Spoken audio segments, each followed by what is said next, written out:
Assalamualaikum warahmatullahi wabarakatuh. Kami dari kelompok 1 ingin menampilkan sebuah materi yaitu masuknya Jepang ke Indonesia. Sebelumnya, perkenalkan, Nama saya Amalia Jaya Harisma Putri dari absen 3. Nama saya Amrina Rosyada, absen 6. nama saya Ismina Ratmawati, absen 16. Nama saya Maya Cornelia Putri dari absen 20. Nama saya Syarita Ardelia Zahra dari absen 31. Yang pertama, Latar belakang masuknya Jepang ke Indonesia. Yang pertama, Restori Meiji. Pengambilan kekuasaan di Jepang kepada seorang kaisar berdampak besar pada industri Jepang. Yang kedua, ingin menguasai sumber daya alam di Asia Tenggara. Pada 1941, Amerika Serikat mengembargo minyak bumi. Embargo adalah larangan untuk melakukan perdagangan dan perniagaan kepada suatu negara sebab Jepang membutuhkan minyak bumi. Lalu pada 8 Desember 1941, Jepang menyerang Amerika dengan pengeboman Pearl Harbor. Jepang berhasil menghancurkan pertahanan militer Amerika. Serangan Jepang juga diarahkan ke Filipina, kemudian ke Indonesia dengan tujuan untuk mendapatkan logistik dan bahan industri perang seperti minyak bumi, timah, dan aluminium. Sebab persediaan minyak di Indonesia dapat mencukupi kebutuhan Jepang selama Perang Pasifik. B. Proses pendudukan Jepang ke Indonesia. Pasca serangan Pearl Harbor pada Desember 1941, akhirnya pada Januari 1942, Jepang mendarat memasuki Indonesia.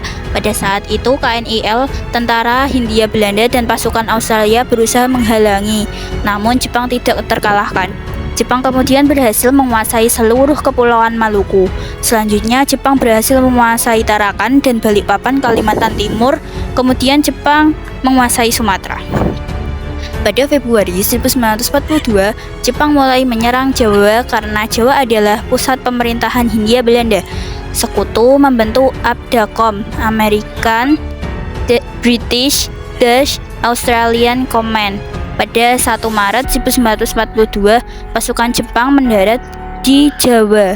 Jepang menyerbu pusat-pusat kekuasaan Belanda. Tanggal 5 Maret 1942, kota Batavia jatuh ke tangan Jepang. Dari Batavia bergerak menguasai Bogor, kota lainnya juga berhasil dikuasai.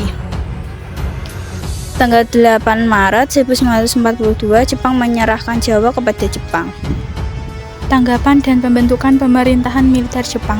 Jepang mengubah Indonesia menjadi negara yang bercorak militer. Mulai pertengahan tahun 1942, Jepang membagi Indonesia menjadi 3 pemerintahan militer. 1. Angkatan Darat Samudra Bukit Tinggi. 2. Angkatan Darat Jawa dan Madura, Jakarta ditambah pasukan Angkatan Laut Jawa Madura. 3. Angkatan Laut Kalimantan, Sulawesi, Maluku, Makassar. Sedangkan susunan pemerintahannya sebagai berikut. Yang pertama, Panglima Tentara atau Seiko Shikikan atau Panglima tertinggi dijabat oleh Jenderal Hitoshi Imamura. 2. Kepala Pemerintahan Militer dijabat oleh Mayor Jenderal Seizaburo Okazaki. 3. Koordinator Pemerintahan atau semacam Gubernur Jawa Barat, Bandung Jawa Tengah, Semarang Jawa Timur, Surabaya. Sejak membentuk pemerintahan militer secara perlahan, Jepang melakukan perubahan seperti menetapkan lagu kebangsaan hanya Kimi Gayo.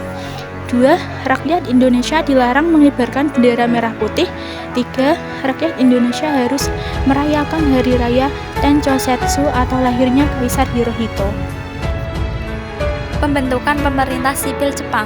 Pada Agustus 1942, Jepang membentuk pemerintah sipil dalam Undang-Undang Nomor 28. Yang pertama, Shu, Kerasidenan dalam bentuk provinsi. Yang kedua, Shi, kota. Yang ketiga, Ken, kabupaten. Yang keempat, Gun, kawedanan. Sekarang sudah tidak ada. Yang kelima, Son, kecamatan. Yang keenam, kelurahan. Selain itu, Jepang membentuk Tonari Bumi yang sekarang bisa disebut rukun tetangga atau RT. Di sini dibentuk dengan tujuan untuk mengawasi gerak-gerik rakyat agar dapat dibantau oleh pemerintah Jepang. Jepang telah mewarisi sistem pemerintah militer dan sipil yang saat ini masih kita gunakan. Organisasi yang bersifat kemasyarakatan. Tujuannya membentuk organisasi ini untuk mengkomodasikan gerakan kaum nasionalis. 1.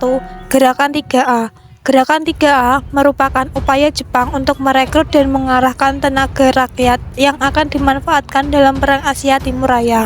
2. Putra, Pusat Tenaga Raya. Maksud didirikan Putra adalah untuk memusatkan segala potensi rakyat Indonesia untuk membantu Jepang dalam Perang Asia Timur Raya.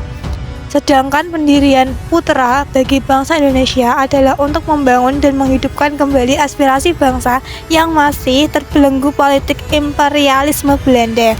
3. MIAI. MIAI merupakan satu-satunya organisasi pergerakan nasional yang diperbolehkan berdiri pada pendudukan Jepang karena dianggap mudah dirangkul Jepang. 4. Masyumi. Tujuan membentuk Masyumi sebagai sarana penghimpun masyarakat Muslim di Indonesia untuk dijadikan sebagai pasukan pendukung Jepang dalam Perang Pasifik. 5. Jawa Hokokai, Himpunan Kebaktian Jawa. Organisasi Jawa Hokokai yaitu organisasi pusat sentral yang anggotanya terdiri dari bermacam-macam Hokokai, himpunan kebaktian sesuai dengan bidang profesinya antara lain sebagai berikut. 1. Kyoiko Hakokai, kebaktian para guru. 2. Izi Hokokai, kebaktian para dokter. 3. Fujinkan, organisasi wanita. 4. Kaimin Bunka Sidoso, pusat kebudayaan. 5. Boi Engokai, tata usaha pembantu prajurit peta dan heiho. 6. Hokokai, perusahaan. F. Organisasi semi militer. A. Pengarahan tenaga pemuda sebelum Jepang secara resmi membentuk organisasi-organisasi semi militer. Jepang telah melatih para pemuda untuk menjadi pemuda yang disiplin, memiliki semangat juang tinggi atau seishin, dan berjiwa kesatria atau bushido yang tinggi. Latihan yang diadakan Jepang seperti BPAR atau Barisan Pemuda Asia Raya digunakan untuk menanamkan semangat Jepang. BPAR diadakan dari tingkat pusat di Jakarta. Di daerah dibentuk Komite Penginsafan Pemuda yang anggotanya terdiri dari unsur kepanduan. BPAR tingkat pusat diresmikan pada tanggal 11 Juni 1942 dengan pimpinan Dr. Slamet Sudibyo dan S.A. Saleh. BPAR adalah bagian dari gerakan 3A. B. Seinendan atau Barisan Pemuda. Seinendan merupakan organisasi pemuda yang didirikan pada tanggal 9 Maret 1943. Adapun pelantikan anggota Seinendan pada tanggal 29 April 1943, tepat pada hari ulang tahun Kaisar Jepang. Seinendan bersifat semi-militer dan pada awalnya Seinendan beranggotakan pemuda-pemuda Asia yang berusia antara 15 tahun sampai 25 tahun. Kemudian diubah menjadi 14 tahun sampai 22 tahun. C. Keibodan. Keibodan juga merupakan organisasi pemuda yang dibentuk bersamaan dengan pembentukan Seinendan. Seinendan dan Keibodan dibentuk di Sumatera dan daerah yang berada di bawah kekuasaan Angkatan Laut. Di Sumatera, Keibodan dikenal dengan nama Bogodan. Di Kalimantan disebut Bumeokonen Hokokudan. D. Suisitai atau Barisan Pelopor. Barisan Pelopor dibentuk pada tanggal 14 September 1944 dan diresmikan pada tanggal 25 September 1944. Organisasi semi-militer ini dibentuk sebagai hasil keputusan sidang ketiga dari Chuo Sangein atau Dewan Pertimbangan Pusat. Hizbullah. Hizbullah berdiri pada tanggal 15 Desember 1944. Dalam istilah Jepangnya disebut Kaikyo Seinen Teishintal. Hizbullah mempunyai tugas pokok yaitu 1. Sebagai tentara cadangan dengan tugas dan program sebagai berikut. 2. Sebagai pemuda Islam dengan tugas dan program menyiarkan agama Islam, memimpin umat Islam agar taat menjalankan agama Islam dan juga membela agama.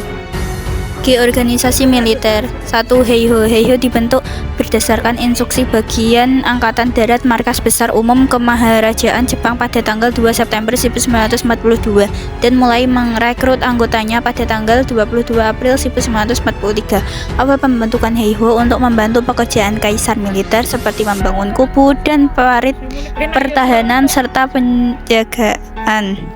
2. Peta. Peta resmi berdiri pada tanggal 3 Oktober 1943 berdasarkan peraturan pemerintahan Jepang yang disebut Osamu Sairei nomor 44 yang mengatur tentang peta. Tugas peta adalah mempertahankan tanah air Indonesia. Sekian video penjelasan dari kelompok kami. Bila ada salah kata mohon dimaafkan. Assalamualaikum warahmatullahi wabarakatuh.